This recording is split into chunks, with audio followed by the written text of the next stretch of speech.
thousands of books, and that truth is ke Brahma Satyam Jagad Mithya. The Brahman is the only truth, absolute truth. And this universe, this world is perishable. And that Brahma is not living in some other loka. It is in ourselves only. Jivaiva Brahma. This, our consciousness, is the molecule of Brahma. And we have to continue growing. As we were growing in the womb of our mother, she had been sharing herself with us continuously for 9 months. Then we were incarnated.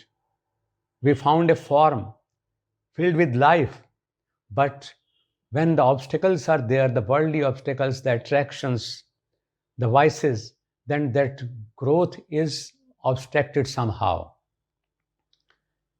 So, yoga is there to be continued. And with that continuation, we will not be forgetting our real form. We are in continuous process of growth. This is also that process. We say that charity begins at home. We go on giving lectures, speeches, and conducting classes of yoga. But the exchange of knowledge is there. But it is very sad that application of knowledge is minimized.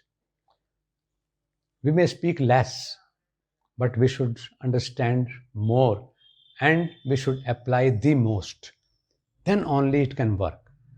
So after having human birth, after having birth as human, we have not to forget our real picture.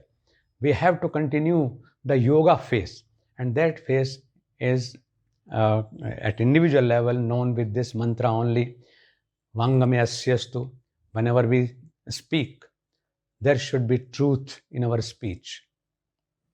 Nasor me pranorastu. Our nostrils should be filled with pranic power. Akshanyor me chakshurastu. We should have eyes. God has gifted us with eyes. But we do not need just light, but vision. Karniyor me shrotramastu. We are blessed with ear. But what to hear through these eyes, the ears? We have to discriminate it. And we say, Karname shrotramastu. We should be able and we should be devoted to holy word, pious words, the words of Vedas, the words of Patanjali Yoga Sutra, the word of holy text of different faiths of the entire world. Bhaur me balamastu. We have not to stay limited only up to these organs, but our arms are there, our organs are there to activate, to work. We should be able, our hands should be able to work better. Urvor me ojo astu. Our knees, our urvas should be filled with enthusiasm to work. All these organs should be competent enough, but their competency is useless if yoga is not applied there. And that yoga is applied through combination of control of mind over them. All these organs, when work together under the discipline of mind, then only we are a complete identity. If every organ works willingly, they are not in a position to follow the instructions given over this mind, then we are not at a good health. So this yoga means all should be strong enough or should be competent enough, but still all should be under a discipline of our mind. Mind is the strongest tool that God has given to each individual. No one is deprived, but it is up to us how we control it and what direction we give to our mind, because our mind is there to effect each and every action that we do in our life. It's the PowerPoint. And no other being in this world is gifted with mind. With this mental power only, we are known as Asharful Makhlukat. We are the best creation of God. Tat Sankalpakam Manah. This is the power that discriminates. And this is the central point, central subject of yoga. Subject of yoga is not physical fitness. Subject of yoga is not religious rituals.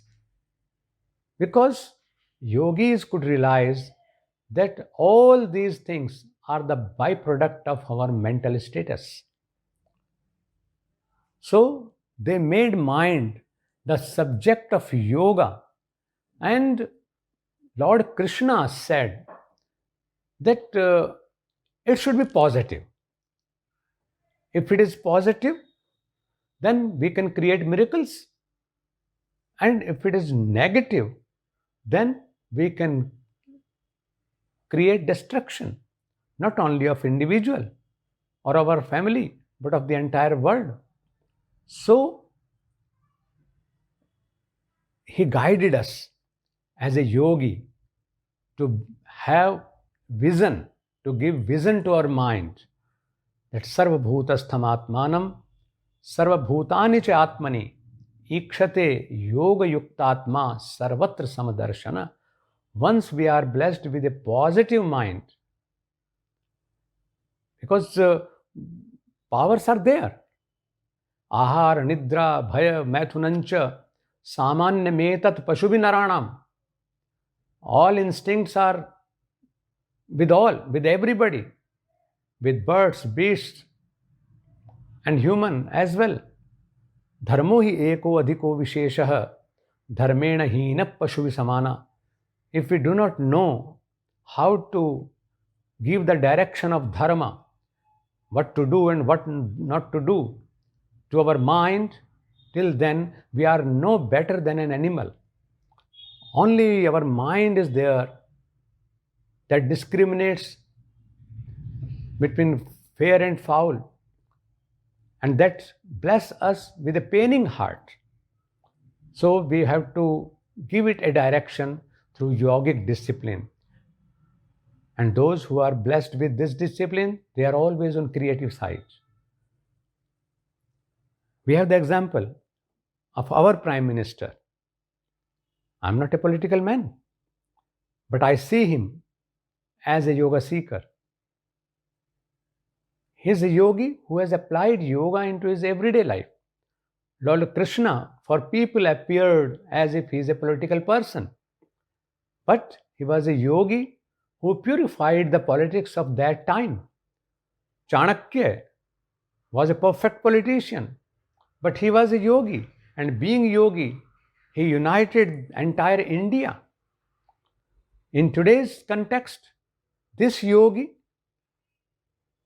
realized the pains of humanity, and he felt that the scattered efforts which were being continued for our last 100 years, they should be united, because he is the Prime Minister of the country of Krishna and Chanakya. He has the representation of India. He is the representative of India. Etad desh prasutasya sakashadagra janmana swam swam charitram shiksheran prithvivya sarvamanava. People of entire world have been learning the discipline of life from India. So why not today? And India has never dominated any country, any part of the world, but he has tied everyone with the strength of love and compassion. With that feeling, he offered to be a day to be celebrated as International Day of Yoga. And this was the power of yoga, love and concern, that all countries in United Nations organization realized that yoga is a way of life, that India has given to entire world, like the principle of volume given by Archimedes, the principle of gravitation given by Newton. It is acceptable in entire world. Same way, the principle of yoga, though given by India, but it is accepted by entire world today. And the suffering humanity, which is at the stage of destruction, will certainly find solution to all human problems today with the tool of yoga, because that yoga will bless our minds to be in positivity and to be on positive side always.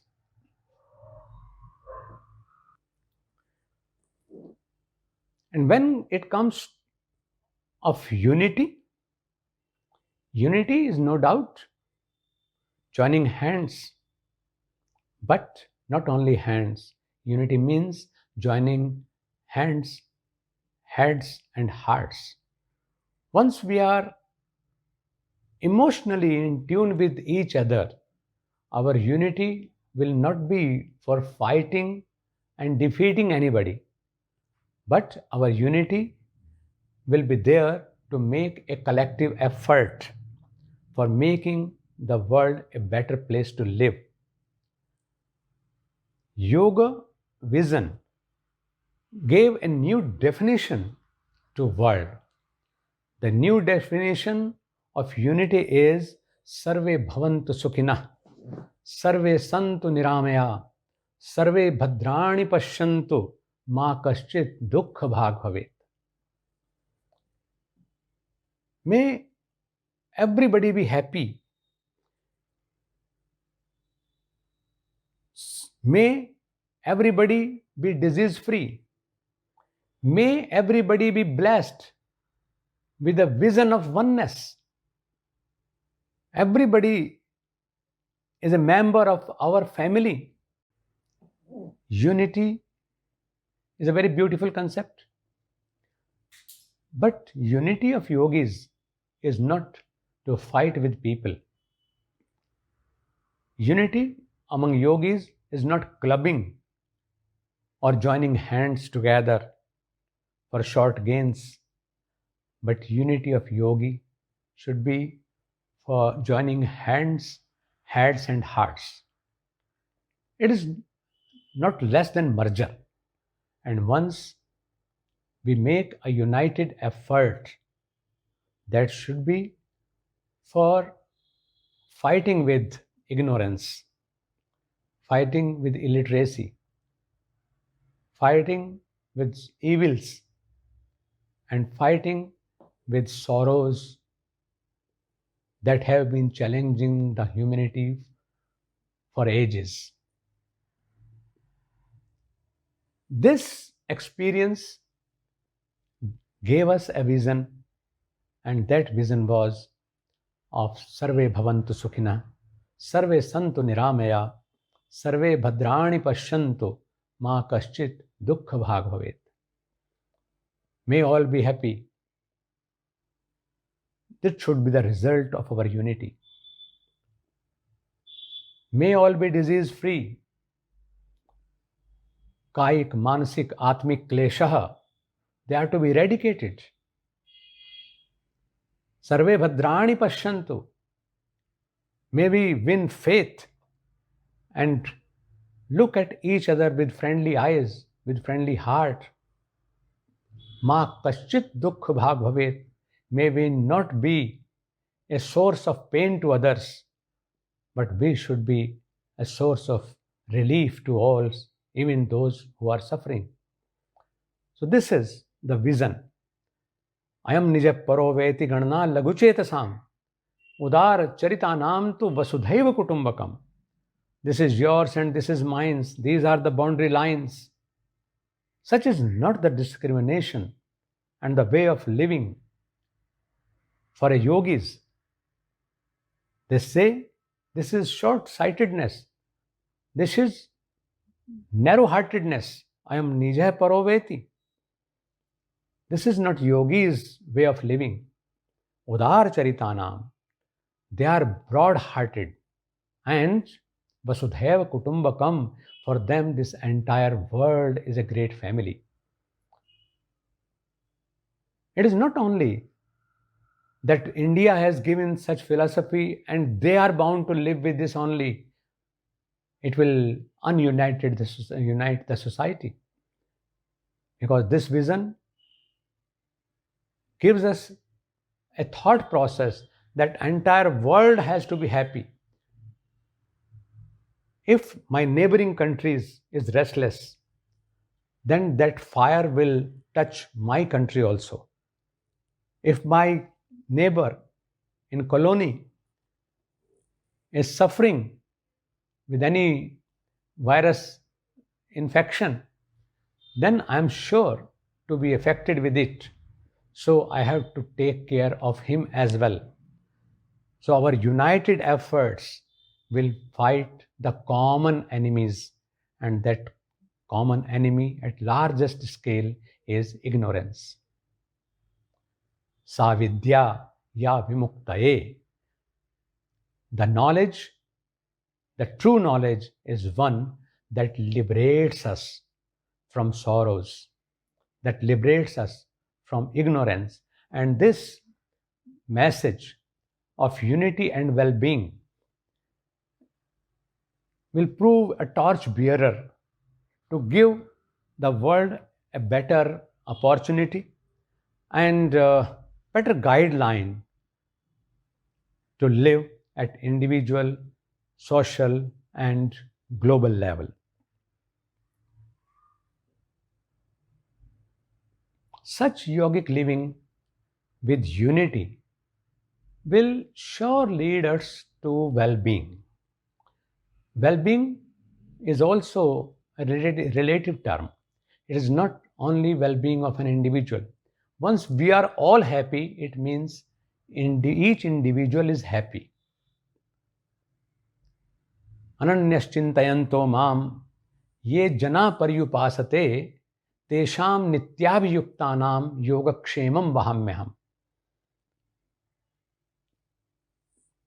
Individual feeling should be abolished because we look individual, but we are not. It is our confusion, it is our illusion, because even a drop has the declaration that it belongs to ocean. Even an Atman belongs to Paramatman. So we can't identify them as separate. Our pains and pleasures are common. If my hand is suffering, my mind cannot be at peace. If my leg is injured, rest of the body can never be at peace. So totality is our character. Absoluteness is our character, and it can be earned only through realization. And not only realization, but the realization applied into our life. Generally, we know the facts, we know the truth also, but we fail somewhere. For that only, it is suggested that yoga or the ethics of spirituality should become a part of our life. It is not just knowing, but it is just for applying. We can know lot about philosophy. We can know lot about ethics of yoga, but if we fail to apply, and this knowledge is confined only up to our oral discussions, then it is of no use. It is just a burden. So we have not to make it a burden, but we have to make it a part of our everyday routine. I congratulate all my colleagues who have taken this initiative of introducing yoga for unity and well-being of the world, not of an individual. The main organization, Heartfulness, the associates, and those who are not declared part of this mission are worth welcoming, because we think that everybody should be benefited with this effort. And this effort should be taken at least as an opportunity of peeping into our own real self and just starting our journey to the path of yoga and to the path of spirituality. This will be a meaningful effort, but this meaning is to be given by us only. We will give it a meaning. Every individual will give it a meaning, and this effort will find its perfection, I think. Thank you.